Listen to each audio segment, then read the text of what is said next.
আসসালামু আলাইকুম।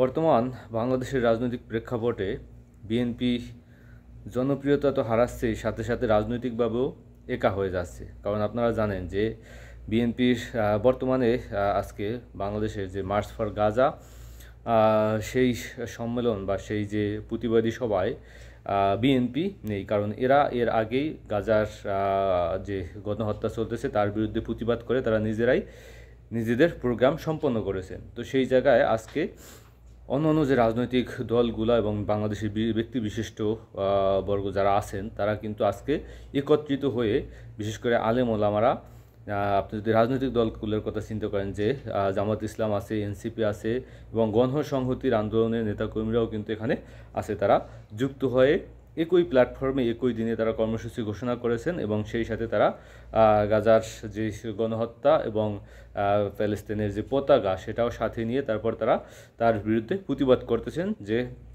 এবং বিভিন্ন রকমের স্লোগানও তারা দিতেছেন। তো সেই জায়গা থেকে দেখেন যে বাংলাদেশের সমস্ত মানুষের একই প্ল্যাটফর্মে এসে যদি একদিনে কর্মসূচিটা পালন করা যাইতো তাহলেও হয়তো খুব ভালো বা সুন্দর হইতো, যেটা একটা সার্বজনীন প্রতিবাদী সভা, গণহত্যার বিপরীতে আমরা দাঁড়িয়েছি। তো সেই জায়গা থেকে বিএনপিকে কেন আলাদাভাবে নিজেদের প্রোগ্রাম করতে হলো? তার মানে এই যে মার্চ ফর গাজা অনুষ্ঠানকে কেন্দ্র করে বিভিন্ন রকমের বিতর্কের সৃষ্টি হইতে পারে বলে হয়তো তারা মনে করেছেন। কারণ এর আগে আমরা দেখেছি যে বাটা এবং আপনার কেএফসির দোকানে ভাঙচুর করা হয়েছে। তো সেই জায়গার একটা সম্ভাবনা থাকতে পারে এবং সেই জায়গা থেকে হয়তো নিজেরা আলাদাভাবে কর্মসূচি দিয়ে তারা জনগণের হয়তো সাপোর্ট বা সেই গাজাবাসীর যে গণহত্যার শিকার হইতেছেন তার প্রতিবাদ তারা জানিয়েছেন।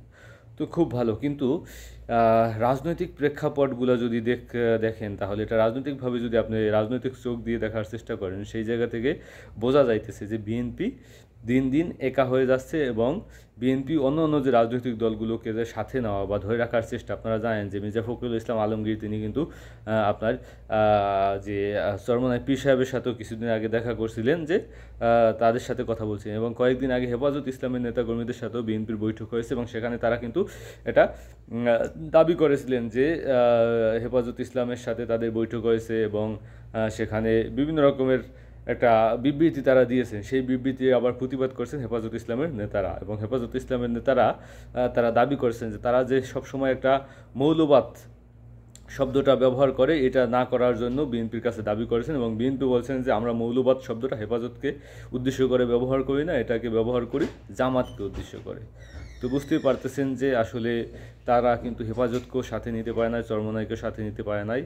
আর জামাত ইসলাম তো আগে থেকে তাদের বিরোধী এবং এই যে আপনার এনসিপি যে নতুন যে রাজনৈতিক দল তারাও কিন্তু বিরোধী দল। তো সেই জায়গা থেকে সমস্ত বিরোধী দলগুলো আজকে একই প্ল্যাটফর্মে মার্চ ফর গাজার উদ্দেশ্যে তারা কিন্তু এটা সম্মেলন বা প্রোগ্রামের ডাক দিয়েছেন এবং সেই জায়গা থেকে কিন্তু বাংলাদেশের রাজনৈতিক প্রেক্ষাপটে যদি দেখেন তাহলে বিএনপি কিন্তু একা হয়ে যাচ্ছে এবং দিন দিন মানুষের জনপ্রিয়তাও হারাচ্ছে এবং এই জনপ্রিয়তা হারানোর যে মানে চলমান প্রক্রিয়া, এটা শেষমেশ কোথায় গিয়ে ঠেকবে বা সেই ডিসেম্বরে যদি নির্বাচন না হয়, জুনের গিয়ে যদি নির্বাচন হয়, সম্ভবত ডিসেম্বরে নির্বাচন হওয়ার সম্ভাবনাই বেশি। এখন জুনের পর্যন্ত যদি সেই নির্বাচন গিয়ে দাঁড়ায় তাহলে কিন্তু সেই জুন পর্যন্ত নতুন কোনো কারিশমা বিএনপি দেখাতে পারবে কি না বা সেই জুন পর্যন্ত তাদের জনপ্রিয়তা ঠিক কোন জায়গায় গিয়ে ঠেকবে সেটাও কিন্তু আমাদের বিবেচ্য বিষয়। এবং সেই জায়গায় বিএনপি যদি নতুন কোনো চমক দেখাতে চায় তাহলে নিশ্চয়ই তারেক রহমানকে বাংলাদেশে আসতে হবে এবং তারেক রহমানকে বাংলাদেশে এসে নতুন রাজনৈতিক প্রেক্ষাপট তাকে ঘোষণা দিতে হবে। নতুন সেই যে তারা যে এর আগে 31 দফা দিয়েছিল, ওই 31 দফায় এখন আর কাজ হবে না। আপনারা শুধু বুকে বললেই হবে না যে আমরা 1 কোটি মানুষের কর্মসংস্থান করব। 1 কোটি মানুষের কর্মসংস্থান আপনি কিভাবে করবেন? কোন প্রেক্ষাপটে করবেন? কোন দেশ থেকে আপনি বিনিয়োগ নিয়ে আসতে পারবেন? কোন কাজটা আপনি সম্পন্ন করতে পারবেন? আপনার বেকার ভাতা তো বাংলাদেশের জনগণ চায় না, আপনি বলতেছেন বেকার ভাতা দিবেন। আরে ভাই, বেকার ভাতা দিয়ে কি হবে? আপনি বেকারদের চাকরির ব্যবস্থা করে দেন। এই কার্যক্রম যদি পরিচালনা করা যায় তাহলে কিন্তু তারা হয়তো বাংলাদেশের মানুষের কাছ থেকে যে বিচ্ছিন্ন হয়ে যাইতেছেন বা জনপ্রিয়তা হারাচ্ছেন সেই জায়গাটা থেকে তারা উত্তরণ করতে পারবেন বলে আমি আশা করি। সেটা তারেক রহমানের নতুন কোনো চমক নিয়ে আসতে হবে, মেধাভিত্তিক চমক নিয়ে আসতে হবে। তরুণ প্রজন্ম কী চায় তাদের চাওয়া পাওয়াকে প্রাধান্য দিয়ে তারপর কাজ করতে হবে। আসসালামু আলাইকুম।